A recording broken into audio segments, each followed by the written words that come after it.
What is it that prevents people from doing the things they already want to do in life?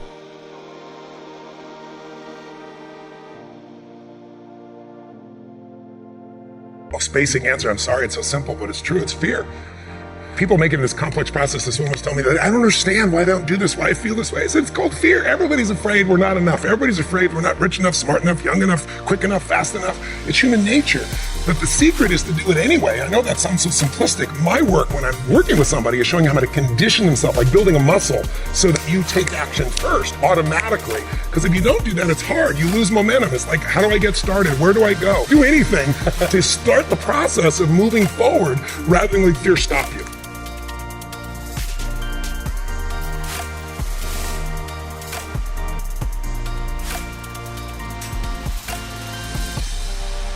All of you have targets, things that you're after. If you're going to get a new result, if you're going to grow your business, if you're going to be able to support your mom, if you're going to get rid of the anxiety, if you're going to be able to overachieve and not have all that fear inside of you, you obviously need to get a new result. You're going to have to get new action. You don't get new results with old actions doing the same thing. Exactly. What human beings can do is amazing. What they will do is usually disappointing. It's not because we're not capable of it. It's because we don't have new actions because we get in certain emotional states that dominate us, like anxiety, like fear of failure, right? Like fear of the loss of your mother as an example. So if you're in a state of fear, you're going to behave very differently and get very different results than if you were in a place of being courageous or bold or warm or connected or playful, any of those. So the most important key to changing your life in any situation is to change results, you got to change behavior. But to change behavior, you got to change the emotional state you're in. How do you do that when you don't feel like it or it feels overwhelming? There are two ways, and I've done this with the greatest athletes in the world. I've done this with 4 different presidents of the United States. I've done it with billionaire clients. All you have to do to change your state is not try to think your way there. Like, I'm happy, and do a bunch of affirmations. Your brain's going to go BS. You are not happy, right? What you need to do is make a radical change in the way you use what we call your physiology. It's a big word. It just means the way you use your physical body. I've taught this for 40 years. And about 3 years ago, Harvard finally did a study where they proved what I did worked, and they called it these power positions. And what they showed was if you stand, everyone can try this. Stand up just for a moment if you want. Everybody at home can try it as well. Let's do something really silly. Put both your hands on your hips like Wonder Woman or Superman or that stuff, right? If you stand like this and you breathe deep for just 2 minutes, what the science found was that you will absolutely increase your testosterone by 20%, man or woman. You'll drop your cortisol, which, as you know, is the stress hormone, by 22%, and you're 33% more likely to take action with you wouldn't have before because fear would have stopped you. Now, I don't have people just stand like this. I have people move, use their voice, make radical changes in their body. You'll feel it after 2 minutes. Or, somebody who's, puts their arms back like this, their feet up, that'll produce the same state. It produces more certainty in you, and that certainty gets you to take different actions. So if you are in a situation, you think of the worst scenario, your mom dying, no, my business goes under, I never achieve at the level I need to, all the things I have anxiety about. The minute you focus on them, you go into those states of fear, and then you behave fearful, and you get lousy results. And when you get lousy results, what does it do to your brain? You go, see, I told you I couldn't do this. It becomes this negative loop.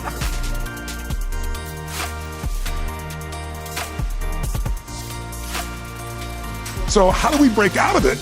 We change our focus by asking better questions. Answer this question in your mind. What is it in your life that you're proud of? If there's something you could feel really proud of right now by focusing on it, your children, yourself, something you accomplished, you did, how many can think of something you could feel proud of? And I don't mean fake pride, ego pride, like where you're making things up. I mean, well, you really did something you're proud of. Good. Right now, close your eyes and focus on how it feels when you're really proud.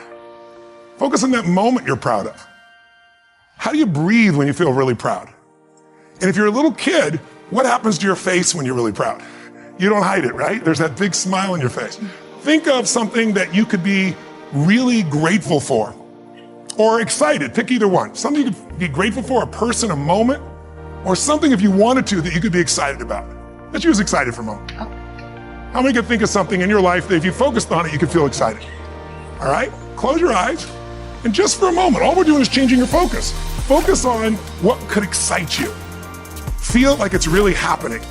Your mom's healing, you break through in the business, you're achieving the level you want. Anxiety is rid from my life. I'm on charge, I'm on top of it. How do you breathe when you feel really excited.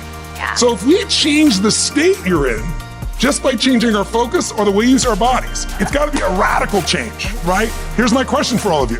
If you focus on what you want, life has probabilities. There's no guarantees, but you increase them when you change your state. And that's really what this is all about. Learning to change your body and learning to change your focus.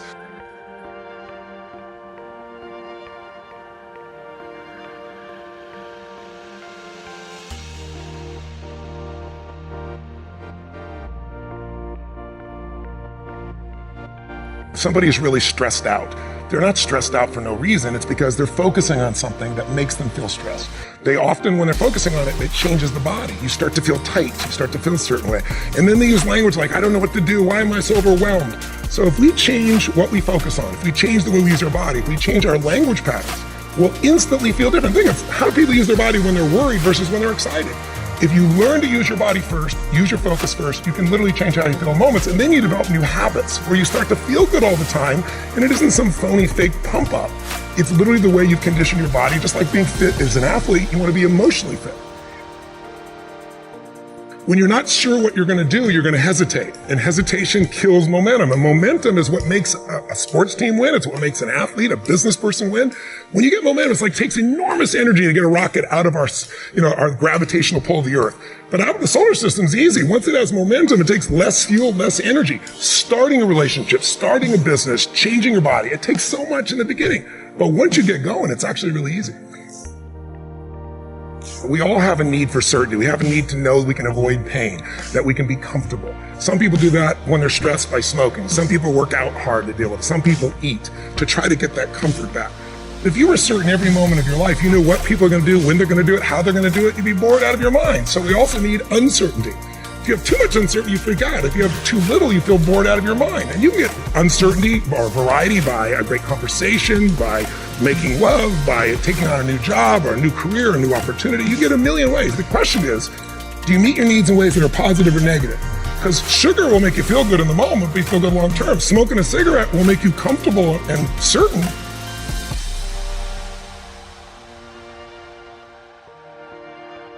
You see this in great actors or great entertainers. They'll come to me, and in the beginning, they work so hard to be significant, to be unique, to be special, to be important.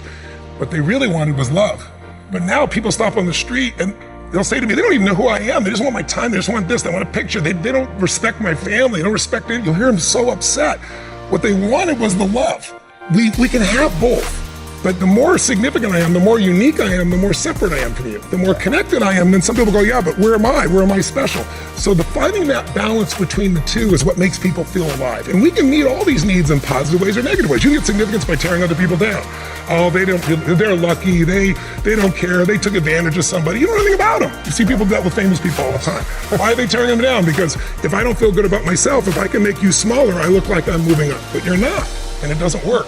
But if you do things where you significantly love someone, if you care for someone, you're the most significant person in life. If you try to prove you're significant, then you have kind of the Trump effect. Even people that like him will say, sometimes he can push people aside because he's telling everybody how special he is. That gets in the way of relationship. If we're going to connect, we got to not make ourselves significant. We got to find out what's significant in the other person and honor it. First four needs are the needs of the personality. We all find a way to be certain, even if we have to lie to ourselves or just work hard. We all find variety. We all find significance, even if it's tearing other people down.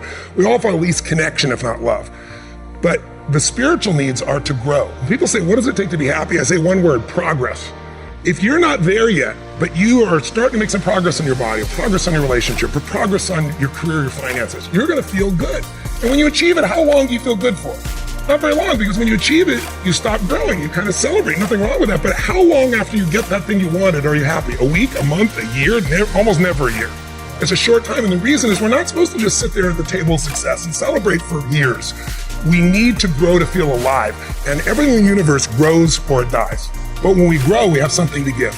And when we give, people often say human beings are selfish. I've been selfish. I'm sure you've been at times, but that's not my core and it's not anybody's. And I'll prove it to you.